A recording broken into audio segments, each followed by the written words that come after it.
జై శ్రీరామ్. అందరికీ నమస్కారం.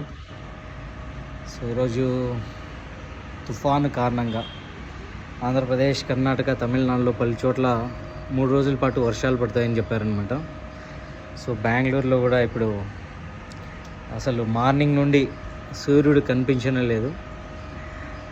వర్షం పడుతూ ఉంది. కొన్నిసార్లు గట్టిగా పడడం, తర్వాత ఆగిపోవడం, మళ్ళీ తుంపర్లు పడ్డం. సో ఇప్పుడు కూడా దాదాపు టైం వచ్చేసి 2:30గా వస్తుంది. చూస్తుంటే ఆల్రెడీ ఈవినింగ్ 5-6 అయినట్టుంది క్లైమేట్.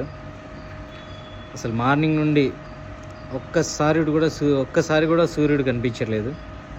ఒకసారి చూడండి పరిస్థితి ఎలా ఉందో ఇక్కడ చూపిస్తాను.